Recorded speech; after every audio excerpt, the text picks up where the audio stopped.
Hello दोस्तों, कैसे हैं आप लोग। दोस्तों आई होप आप सभी अच्छे होंगे, स्वस्थ होंगे, तंदुरुस्त होंगे और अपनी पढ़ाई मन लगा के कर रहे होंगे।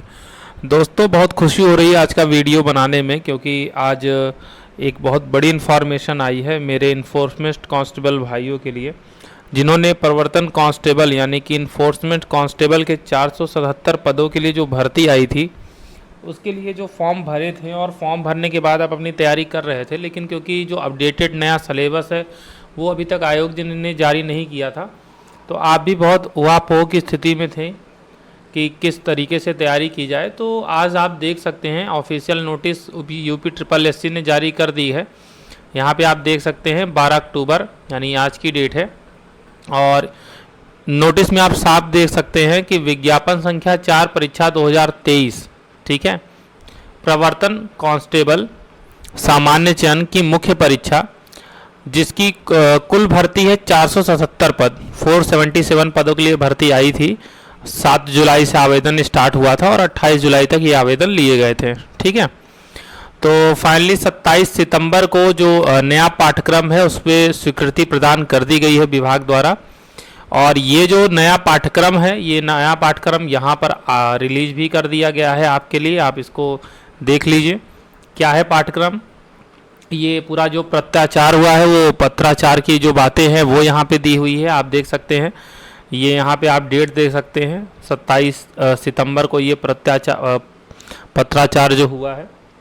तो इसमें क्या खास बातें हैं यहाँ पे साफ साफ बताया गया है।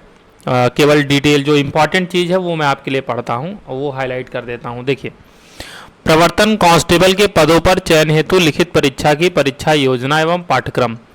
प्रश्नगत लिखित परीक्षा में एक प्रश्न पत्र होगा जो आपका रिटन एग्जाम होगा।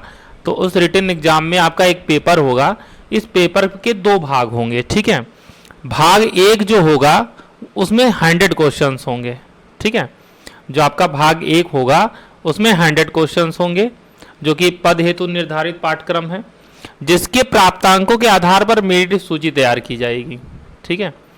इसके अलावा भाग 2 में जो है वो कंप्यूटर प्रवीणता संबंधित पाठ्यक्रम से, मतलब कंप्यूटर से रिलेटेड क्वेश्चन होंगे, और इसमें 50 प्रश्न होंगे। इसमें आपको न्यूनतम 33% अंक यानी 33% अंक लाना है, ठीक है। यानी 50 नंबर का पेपर होगा तो 17 नंबर आपको लाना है, ठीक है ना। और इसमें आपको केवल क्वालिफाई करना है, ठीक है। बहुत कंफ्यूज मत होइए। देखिए, पेपर एक ही होगा, पेपर जो आपका होगा वो तो एक ही होगा, लेकिन इस एक पेपर में भी 2 भाग होंगे, ठीक है। अब पहले भाग में क्या होगा, 100 नंबर का एक पेपर आएगा आपके सब्जेक्ट का, ठीक है, और 50 नंबर का एक पेपर होगा। ये 50 नंबर का पेपर होगा कंप्यूटर का, ठीक है ना, ये आपका कंप्यूटर का पेपर होगा। अब ये जो कंप्यूटर का 50 नंबर का पेपर होगा ये आपकी मेरिट में नहीं जुड़ेगा, ये केवल क्वालिफाइंग है, यानी आपको 33% 17 नंबर लाने हैं, ठीक है। आपकी जो मेरिट बननी है, रिटन की जो मेरिट बननी है वो बनेगी इसी 100 मार्क्स के बेस पे, ठीक है। तो इस 100 में से आपको कोशिश करनी है कि मैक्सिमम से मैक्सिमम नंबर गेन करें, और इसके अलावा जो कंप्यूटर है उसमें केवल आपको ये करना है कि क्वालिफाई हो जाए, यानी कम से कम 17 नंबर आप ला सकें, ठीक है। उसके अलावा देखिए, कंप्यूटर प्रवीणता उत्तीर्ण मानते हुए उनके कंप्यूटर प्रवीणता परीक्षा उत्तीर्ण द्वारा लिखित परीक्षा के भाग 1 पद हेतु निर्धारित पाठ्यक्रम में प्राप्त अंकों के आधार पर मेरिट सूची तैयार कर चयन प्रक्रिया के अगले चरण हेतु अभ्यर्थियों की शॉर्टलिस्टिंग की जाएगी। यानी जो नेक्स्ट स्टेप के लिए आपकी शॉर्टलिस्टिंग होगी वो ये जो 100 नंबर का पेपर होगा इसी की मेरिट के आधार पे होगी, ठीक है ना।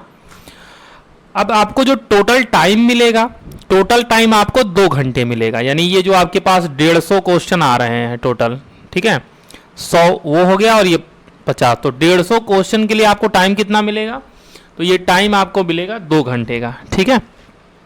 और हर क्वेश्चन आपका 1 अंक का होगा। देखिए यहाँ पे लिखा हुआ है कि प्रत्येक प्रश्न 1 अंक का होगा। इसके अलावा सेकंड पेज पे देखते हैं क्या खास बातें हैं।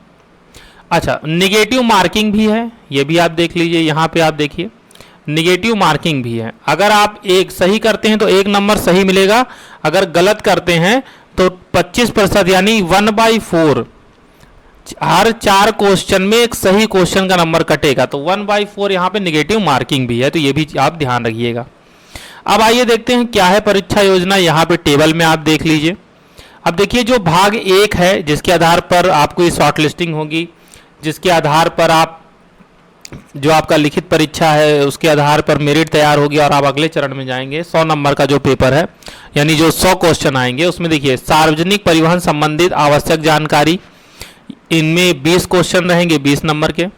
पर्यावरण के अनुकूल आधुनिक सड़क परिवहन के साधन, 20 क्वेश्चन आएंगे 20 नंबर के। इसी तरीके से सड़क सुरक्षा संबंधी जानकारी 25 क्वेश्चन होंगे 25 नंबर के। सामान्य प्रशासन एवं तकनीकी ज्ञान संबंधी सामान्य जानकारी 15 क्वेश्चन होंगे 15 नंबर के।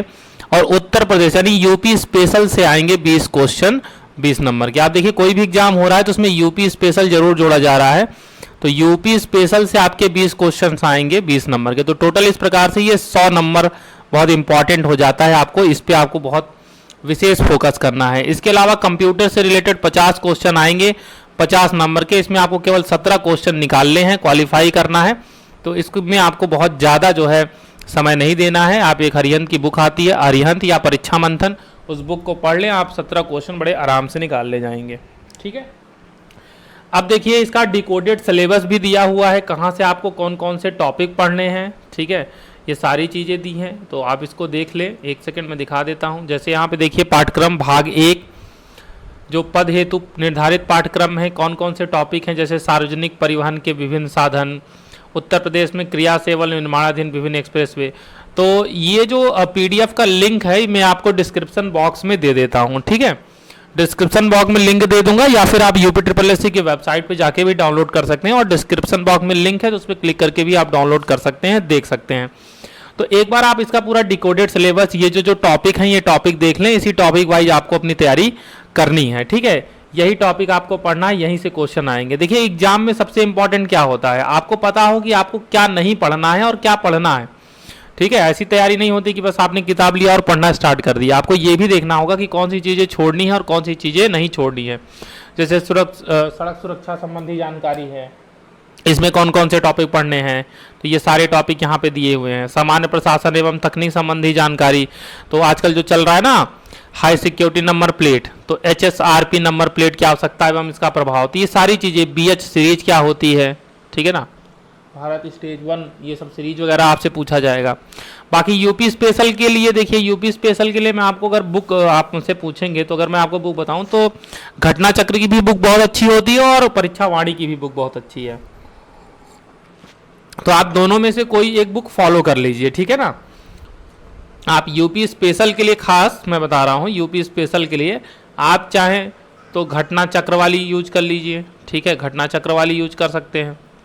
अगर आप चाहें तो परीक्षा वाणी की एक आती है वो यूज कर लीजिए, ठीक है, परीक्षा वाणी की एक आती है वो यूज कर लीजिए।